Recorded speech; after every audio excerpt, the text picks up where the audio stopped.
Le premier panel est dédié aux questions, en tout cas aux enjeux historiques, politiques et géopolitiques. Je vais inviter nos panélistes à tous monter à l'estrade et puis je peux peut-être les appeler éventuellement. Jean Lévesque est avec nous. Natalia sera en ligne. Est-ce que Vanilla Star est avec nous? En ligne aussi, oui, c'est vrai. Et puis Jifa. Donc voilà, je pense que les 4 panélistes pour le premier panel.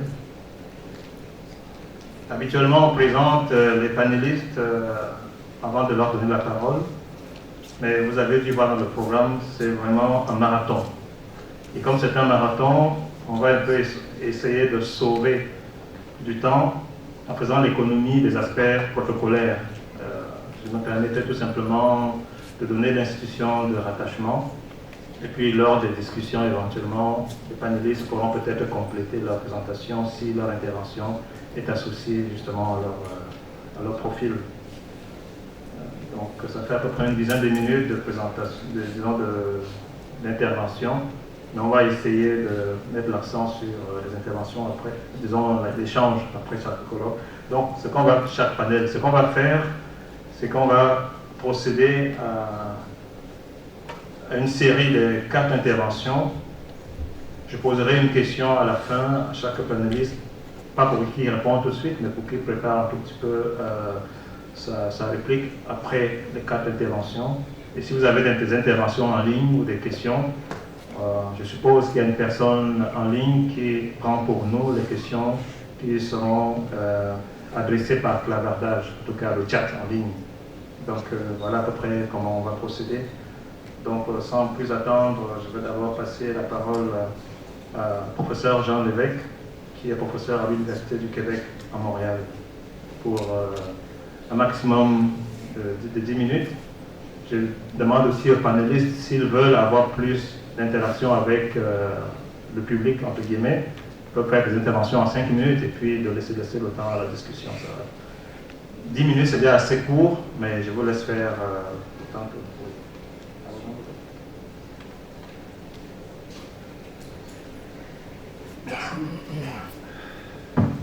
Excusez-moi. Alors, je vous remercie de votre accueil et de me permettre de prendre la parole dans ce colloque très, très intéressant. Je dois d'abord dire que mon propos, je vais y aller de façon peut-être un peu schématique parce que c'est une grosse question, comparer l'ère soviétique, les influences en Afrique avec ce qu'on vit maintenant depuis, disons, les années 2008, est peut-être un peu trop ambitieux comme projet. Et donc, je vais commencer par un constat, c'est-à-dire que les historiens, les politologues, on peut étudier de façon synthétique la présence soviétique. Je parle de partir du cas soviétique. On a des bonnes études régionales sur la Corne de l'Afrique, sur la crise du Congo, sur des travaux sur l'Afrique lusophone, qui était évidemment un point d'intérêt central. Zaki l'a dit, dans les années 80, s'est approché d'une synthèse, mais souvent dans des travaux qui étaient plus généralement destinés à la présence soviétique dans le tiers-monde, avec évidemment l'Asie et l'Amérique latine. Donc, c'est un défaut de la recherche, c'est une lacune qu'il faudrait éventuellement combler pour mieux comprendre ce que l'on vit, le retour de la Russie en Afrique depuis, disons, les années 2008, pour parler plus sérieusement. Donc, l'exhaustivité sera un peu hors de ma portée, mais je vais y aller par 3 questions. Qu'est-ce que le cas soviétique nous apprend sur la présence russe et ses stratégies dans la période de Medvedev et surtout de Poutine? Quelle est l'importance de ce qu'on pourrait appeler la rupture des années 80-90, du désengagement russe à l'époque de Gorbatchev et de l'absence même de représentation diplomatique dans beaucoup de pays africains à l'époque de Yeltsin, dans les années 90. Et quelle est la part du rejet de l'ordre international tel que formulé progressivement depuis 2007 par la diplomatie de Vladimir Poutine pour comprendre la place de l'Afrique dans cette dynamique. D'abord, je vais y aller simplement, pour ne pas empiéter sur le temps qui m'est alloué, par 3 constats. Le premier constat est géographique, c'est-à-dire que on assiste à une présence russe maintenant dans une trentaine de pays africains de différents types, mais qui est plus étendue. Il y a des pays qui ont des accords de coopération énergétique, évidemment le gaz, le pétrole, l'industrie atomique. Une majorité de pays, 26 pays ont des accords, selon mes sources, mais je pense que je suis un peu dépassé. 26 pays ont des accords de coopération militaire, ce n'est pas nécessairement seulement avec des firmes privées, mais avec l'expertise de l'armée russe, des forces armées russes. Et donc, la coopération militaire l'emporte, la coopération énergétique l'emporte, il y a des accords agricoles avec quelques pays, moins d'une dizaine, il y a des investissements russes dans le secteur minier, et il y a un centre de recherche médicale et scientifique en Guinée sur le virus Ebola. Comparativement avec la période soviétique où l'aide, la présence était plus concentrée dans l'Afrique australe, les anciennes colonies portugaises, et quelques cas de pays qui sont tournés momentanément vers, qui ont pris une orientation soviétique. Il y avait des projets de coopération avec des pays non alignés qui ne branchaient pas dans l'orbite soviétique comme le Nigeria. Et donc, on a eu maintenant une présence, je dirais, plus vaste, plus variée qu'à l'époque soviétique. Deuxième constat, c'est la prédominance d'intérêts économiques plus pragmatiques qu'à l'époque soviétique. Et comme si on avait appris du contexte des années 80 où le retrait soviétique sous Gorbatchev, que moi j'appelle un peu sarcastiquement une vente de feu, ils sont sortis des pays africains, un tiers avait plus de représentation diplomatique, et des projets qui arrivaient à presque complétion ont été abandonnés, ce qui fait qu'il y a eu des pertes assez nettes dans le commerce des armes avec des clients de longue date, et le retour russe à partir de 2008 s'est fait sous une forme plus pragmatique. On annule de vieilles dettes d'armes pour re-signer des nouveaux contrats avec plusieurs pays d'Afrique du Nord. Et ensuite, c'est des accords de coopération militaire, mais qui se font soit sous l'égide de Rosa Baron Export, qui est la compagnie d'exportation d'État, ou par les firmes de sécurité privée, qui établissent des partenariats publics-privés, si on peut dire, pour se payer en cas de...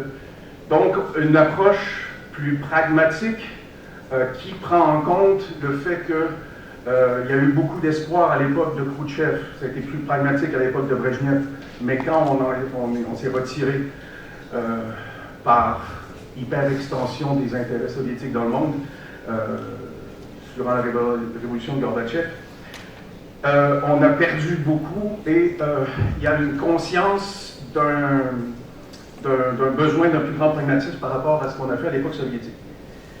Finalement, mon point, je dirais, le plus important, c'est que à l'époque soviétique, je ne vous apprends rien, depuis la fondation du Comintern, il y avait une aide au mouvement de libération nationale. En Afrique, il ne s'est rien fait à l'époque de la colonisation, évidemment.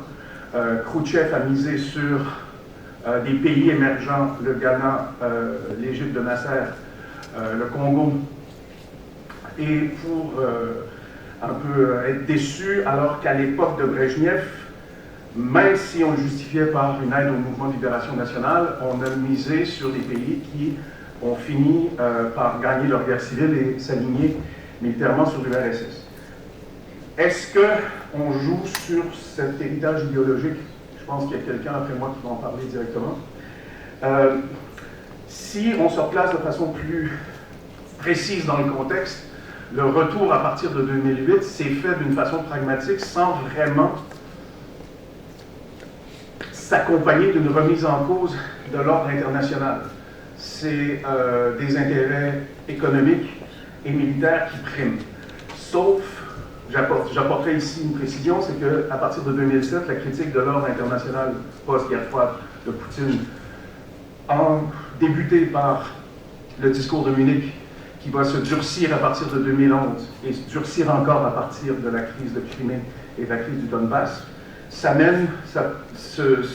s'établit dans une remise en cause de l'ordre international et dans la prétention à la Russie de se présenter comme une puissance non impérialiste. Sergei Lavrov, en février au Mali, disait que le monde occidental est raciste et colonialiste et que l'Occident est puissant parce qu'il a pillé l'Afrique et l'Asie. C'est un nouveau discours qu'on trouve progressivement depuis 2014, mais surtout depuis 2018. Donc, il y a cette... Je vais essayer de synthétiser sous l'angle non pas d'un soft power, mais d'un sharp power. J'ai étudié dans d'autres contextes les politiques d'influence russe qui ont évolué généralement à partir des années 2010 du soft, de présenter une image positive et de puissance moderne, modernisée, sortie de la crise, vers un sharp power qui est une politique d'influence qui vise à miner les fondements de l'ordre international au profit de la Russie.